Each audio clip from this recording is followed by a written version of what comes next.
Okay. Rob, let me just prime ChatGPT. Advanced You voice. tell me when you're ready. Yeah. So she's listening away. So ChatGPT, this is our Leading with GenAI podcast. There's three hosts on there. I'm one of the co-hosts, Rob Connell and Pat Halford, and then we've got a guest, which is Heath, who's on today as well. Let me see if you can recognise people's voices. So, Rob, do you want to just start talking and say hello to my ChatGPT? Hello, this is Rob Connell. Hello, Rob. Nice to meet you. What's on your mind today? Great stuff. We'll pause there. If we could just, if I get Pat to introduce himself so you can recognise his voice as well. I'll put my ChatGPT on. When you're Pat. They can have a. All right, hi ChatGPT. You don't obviously have a name. My ChatGPT is Charlie. I'm sorry, I'm not giving you a name yet. Did you get Pat's voice there, ChatGPT? Got it, Geoff. Recognized Pat's voice. Great. Ready for the next? Whoa, right. Hi there, ChatGPT. This is Kappers from Cape Town, South Africa. Hello, Heath. Nice to meet you. Cape Town sounds wonderful. How can I assist today? Okay, so his name's not Heath, it's Heath. Got it, Geoff. Apologies for that. Hello, Heath. We're starting Leading with GenAI podcast. I believe it's number 9. Is that correct, chaps?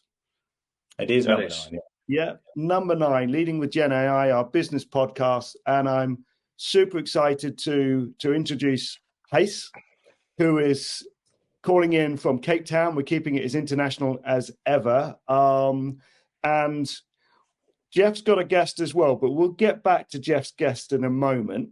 Let's start with our star guest. Heath is invited along today as the author of the Funnel blog and also the CEO of Data Profit. We've been talking, I think, and messaging over the past weeks about our different things that we do on boards, etc. But really today is focusing on, yourself as a leader on prescriptive AI, I would say, and also whilst we've been doing quite a general podcast here, your more in-depth look into manufacturing would be interesting for today. And before we come back to you, maybe Geoff, do you want to introduce who your guest is today? Yeah, for sure. Thanks, Rob. So look, I think everybody knows, ChatGPT launched advanced voice mode in the last few weeks. So ChatGPT, do you want to say hello to our podcast listeners? You're going to join into the podcast with us, aren't you? Hello, everyone. It's great to be here on the Leading with GenAI podcast. Looking forward to our chat today. Great stuff. If you just sit there and listen along and we'll bring you in, just wait for me to ask you and we'll bring you into the podcast. Great. So what we've been doing really with this podcast, Heath, is talking about adopting AI throughout organizations. And I think that is, very much what you've been doing as well, but for the manufacturing sector. So it'd be nice to sort of have a look to see how we match with that. So what we've been doing on this podcast for business leaders is about adopting AI throughout organizations. And Heath has been doing that very much for manufacturing sector, not just about adoption of new technologies, but also reshaping the whole organizations. And I love what you've been doing around the human-centered approach as well. So I'd really like to start off by maybe having you bring in one of the things that you've been blogging about quite a lot, Heath, which is around the high reliability organization principles. So that I think would be a good thing to start with, if that's good for you. Yeah, perfect. So guys, great to get to know you all. I'm from our office in Cape Town. We're heading into summer, which is fantastic. Coming into Data Profit about a year ago, I had successfully built a manufacturing business in concrete brick manufacturing, which I reverse listed in 2008. But we followed the principles of world-class manufacturing, so overall equipment effectiveness, etc.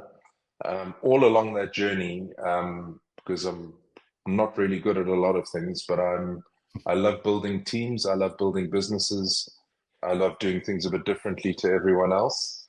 But principally, my purpose is to bring people along a journey and create a huge amount of trust, transparency, and autonomy. And that really propelled the manufacturing business to a reverse listing in 2008. So a highly reliable organization is one where it can test various things, that there's resilience in the organization to do that, but it is principally based on trust and transparency in an organization that roles are well defined, but that innovation is at the forefront of everything that you do.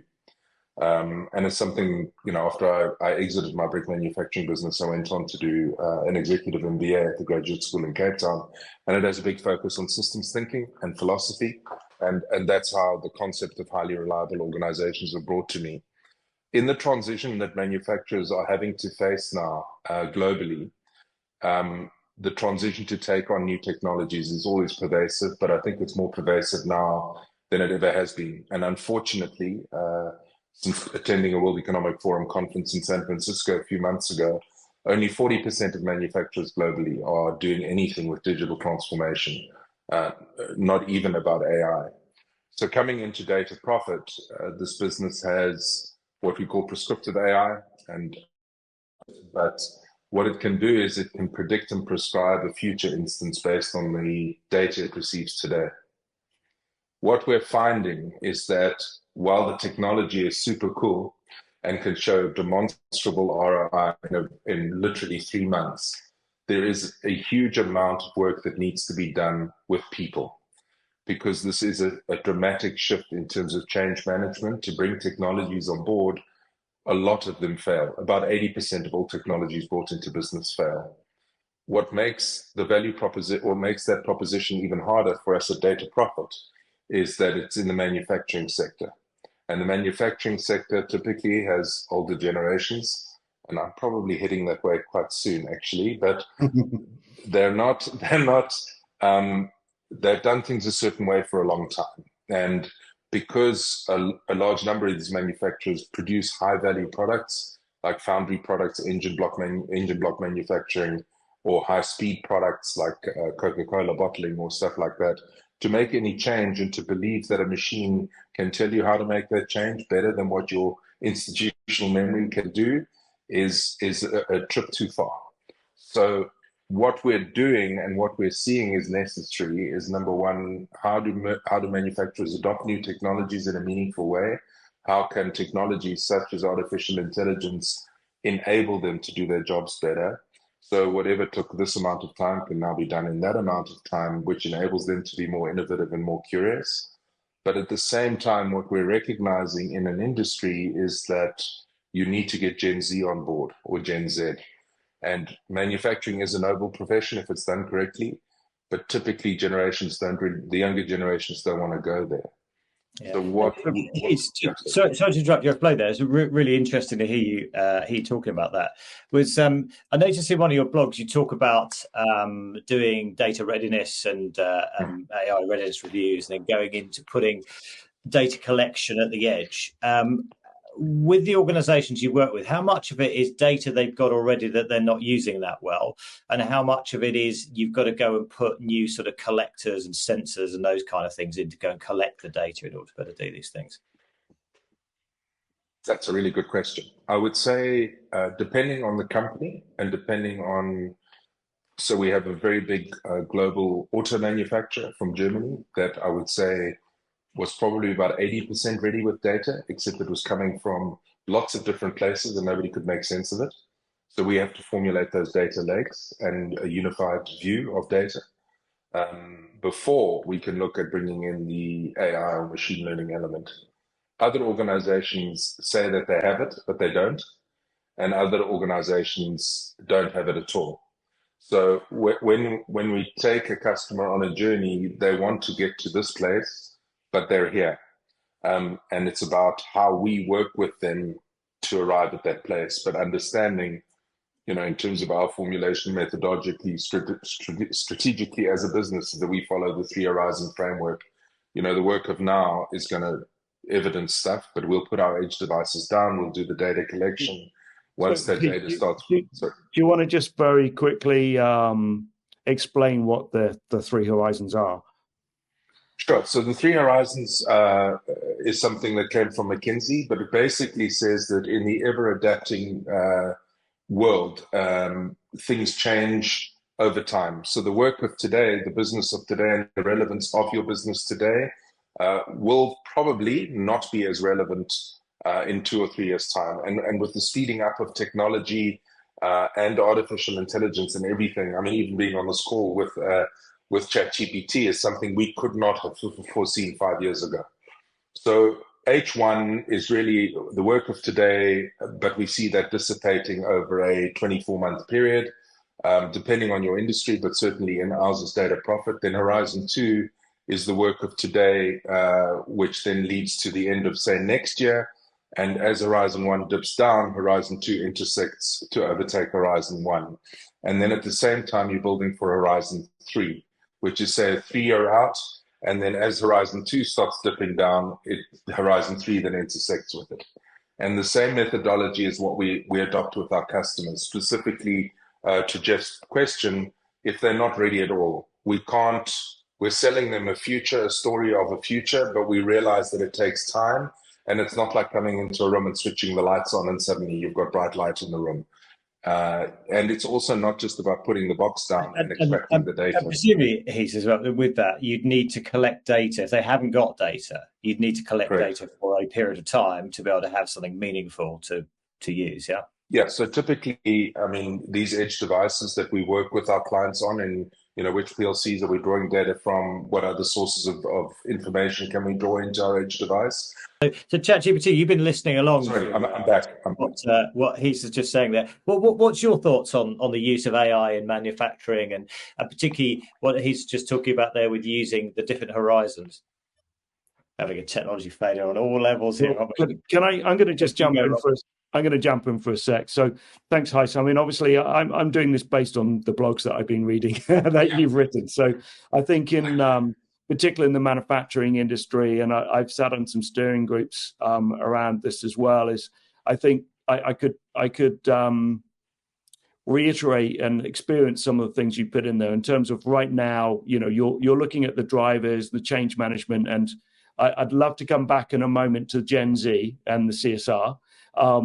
But obviously the looking for the data, finding the meaningful data, getting those things up and running, but root cause analysis, huge thing for the manufacturing sector. And anyone who's had a background in business analytics, that's what we've been looking at. But now also, I think bringing people along and, organization wide with things like the digital twins is really cool.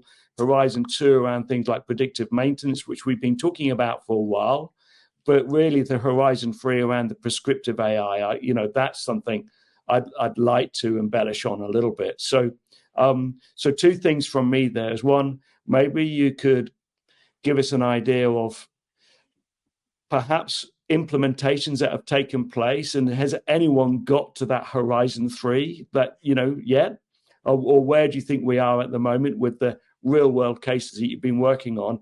And then after I interrupt you again, I'm sure let's get back to this Gen Z driver with the CSR, because I think that's not just for the manufacturing sector. I think that's something that all the organizations we're working with will really be driven by that now. Yeah, so Rob, again, great question. We have recent case studies, one of which is Siemens, which I can name because it's a named case study. The other one, we're waiting for the publication of it, but because it's a huge German auto manufacturer, it has a number of hoops to jump through. If I could refer to the German auto manufacturer, we went in, they were at a fairly high state of readiness. So we put our prescriptive AI model into their manufacturing plant, which is a foundry. It makes engine blocks. We reduced waste from 6% to 1.3% within 12 months. And the effect on the carbon footprint was 4,000 tons of savings. So the other one was a chipboard manufacturing line for Siemens in Hamburg. And they have X-ray machines. As those chips are going onto the boards, they typically have X-rays, and sometimes those X-rays pick up what we call false positives. They put our prescription AI into it because they're already at a very high state of readiness with regards to AI readiness. And in the space of 3 months, we improved the false call rate by 68%. While they're already operating at really, really high levels of equipment effectiveness, we improved their annualized equipment effectiveness by 5%. Now, if you collateralize that into dollars, it's tens of millions of dollars in savings. To the extent that Siemens may no longer require the X-ray at the end of the system. But these companies were both ready. The change management in the auto manufacturer needed some work. You can't go onto the shop floor and talk about AI, but it's about how the system can help and enable these guys to produce better results. So he's just a really interesting point he just made there. So they've got a control in effect, a quality control in place in effect at the moment. You mentioned around the X-ray machine, and what you're saying is that by using AI effectively, they can actually take that quality control step out with the X-ray machine. Completely switch the thing off, get rid of it. All that maintenance falls away because you've got to look after the X-ray machine, you've got to calibrate it and all of those kind of things and keep people trained. And using just data and AI, you're able to take that quality control step out of the process. Yeah, but not only just take it out, it's the fact that it becomes much more accurate. So you're improving. When the machine records a false call, it stops the plant. And if it stops the plant, it loses 30 seconds in cycle time. Now, if you calculate that over an annualized 24-hour, 7-day-a-week production, it ends up in a huge number. And then if you consider the cost of that plant over that loss, it runs into tens of millions of dollars. Yeah, for sure. Wow, it's really cool stuff. Sorry, Rob, I'm probably going to nick some of your questions here, so apologies. But obviously, this is Leading with GenAI podcast. So, and maybe there's links into the Gen Z, which I know Rob's really interested to find out about as well. So, where does GenAI fit into all the stuff that you do here? So that's particularly interesting to us on this podcast. So right now, I would say, Geoff, we don't see it yet because. We can't rely on GenAI yet. What prescriptive AI does is it takes data from the right now and it runs millions of iterations to define what we call a best of best range. And once it's designed that best of best range, it publishes it and either feeds it back into the machine or to the plant operator to make those finite adaptations. What we do see coming in Horizon 3 is that we're going to be able to not only feed prescription to a machine or to an operator, but that the operator will also have a virtual agent. So if that operator doesn't really know what the machine is telling him or her to do, that there'll be a virtual agent which will be able to inform them either orally or perhaps even visually through an avatar or through text. And that will, I think with general AI, with a number of these manufacturers, a lot of that stuff is proprietary. So I think they will have to build their own models internally, but that there will be a very tight cohesion between the prescriptive AI and what the generative AI will be able to inform an operator or plant. So you see it coming in. You see it coming into the agent space, and I can really see absolutely, yeah. Would you see? How close on those different horizons there is agents, even just agents running off, traditional data that you might use, like a sort of machine learning or analytics is the trigger for the agent to go off. Yeah, so it depends on the innovation capability that an organization sits with, and when I mean capability is with regards to a highly reliable organization. Is there dynamic capability to do it? So do people have the gravitas to make these calls to lead down this kind of road? Because it is, for a lot of people, depending on their age, there's a big leap here. There's a big leap in terms of allowing technology to start showing people what to do.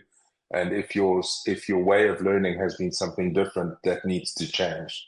I mean, recently, I was given some advice that we should be targeting businesses that have a change of leadership or a change of C-suite where younger people are coming into those roles. because number one, they'll want to make a difference, and number two, they understand technology and they understand this pathway. So that was really interesting.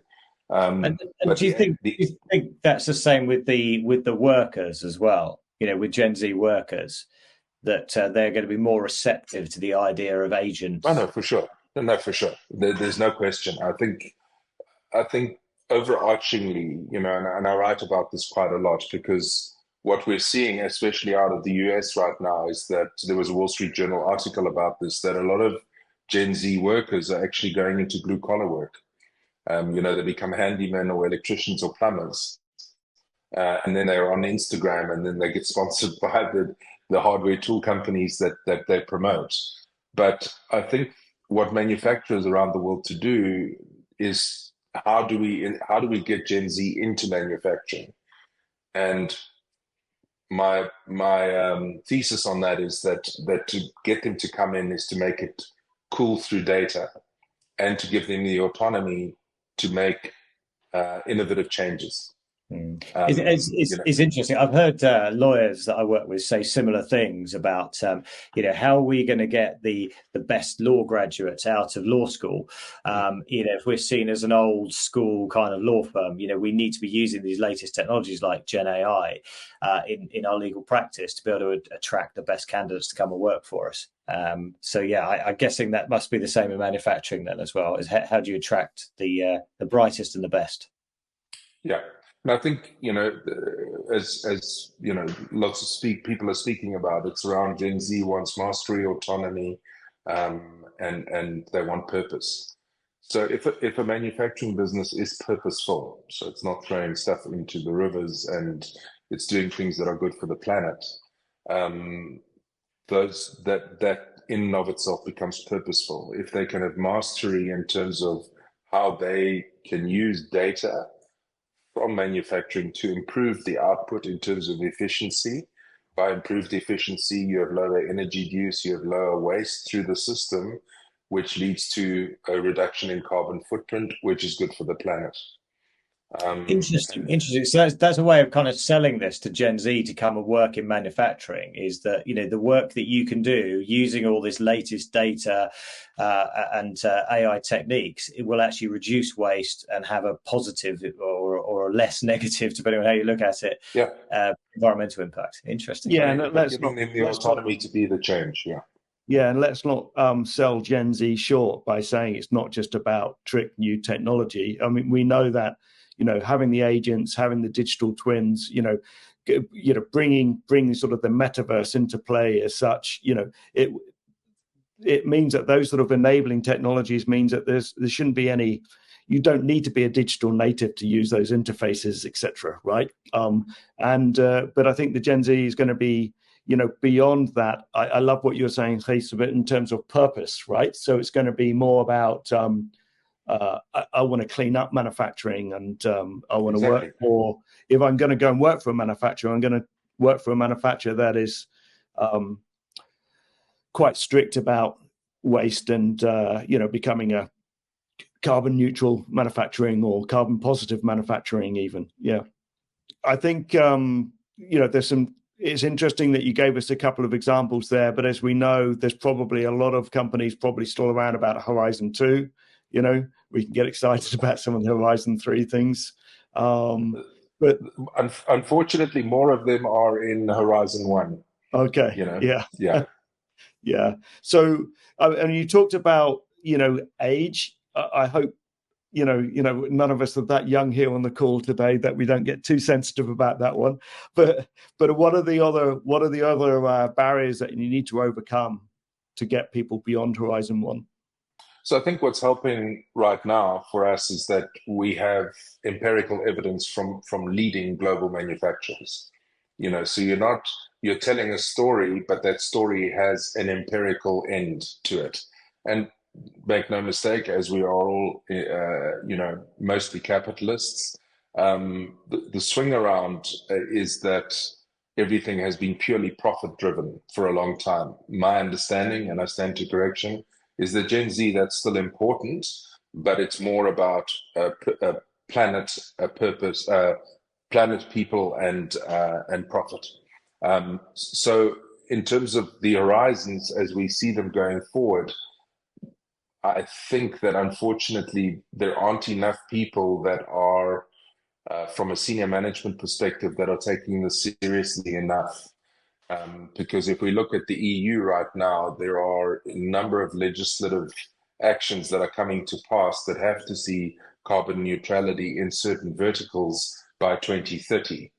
If you have a leadership team that are not seriously looking at an artificial intelligence framework, be it in an office or in legal, as Geoff pointed out, you're going to have a problem, because the guys that are going to take you out at the knees. In parallel to that, it's not just about deploying these technologies, but how you safeguard your business, its IP, its institutional memory, and also risk analysis. So you might think, well, we're going to deploy Gen AI in my business, and we're off to the races. The reality is the risk and compliance frameworks need to be critically adapted and quickly in terms of the governance within an organization to manage this, because frankly, we don't know where this is going. The other thing that we tell a lot of our clients is that it's a small win methodology. I also write about eating an elephant one bite at a time. And no, we don't eat elephants in South Africa, but it's a view of saying we're creating a view and a vision for you, but understand that it's a journey, and that journey is coupled with getting people enabled to absorb the solution and to work hand in hand with the technology, with the human on the side. So when we've seen digital transformation in other, say, laggard industries like construction, for example, we've seen legislation come in where here in Finland, I know in Singapore, I believe in the UK as well. I'm not sure what countries are following it now, but most of them are now legislating that they have to have BIM, so they have to have building information management systems in place.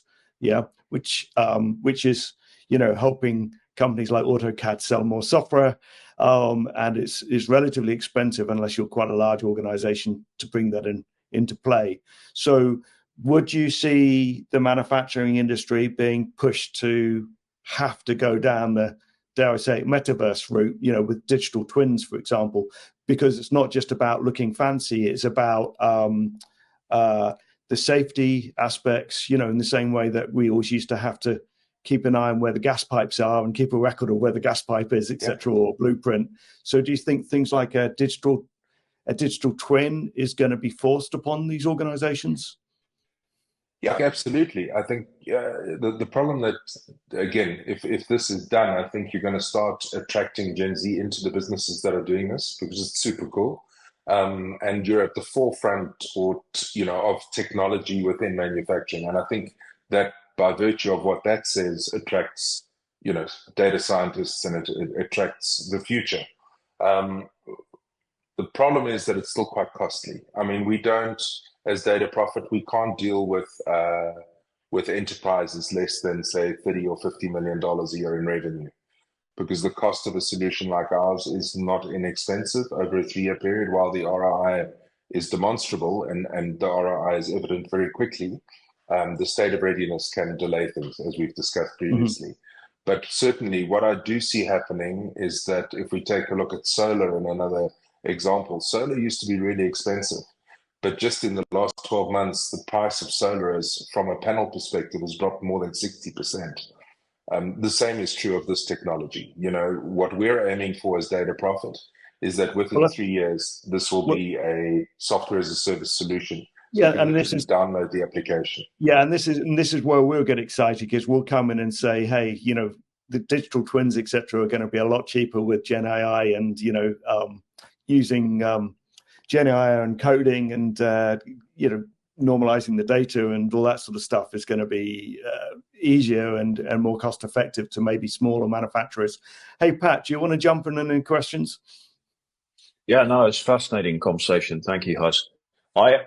I think it's interesting to observe these kind of different AI vectors that we're kind of in the middle of. You've got, on the one hand, you've got the stuff that we're all using on a daily basis in terms of the LLMs and merchants around agents and stuff like that. And that's just going to continue to scale. But then we've also got this coming up next few months probably is a lot more scientific, mathematical capabilities, simulation. We're starting to see what World Labs and other organizations are doing around spatial technologies. And so once you get all of that kind of coming into play, then it starts getting really interesting around design and production and manufacturing, and the ability to kind of understand and interact with the environment, plus advances in robotics. So all of this kind of stuff coming along at the same time is really, really exciting. And then just coming back to this Gen Z thing, every morning I have a 30-minute binge on YouTube to find out the latest insights and trainings around, tips and tricks around using these LLMs. And I get all of my education from teenagers and people in their 20s, I reckon.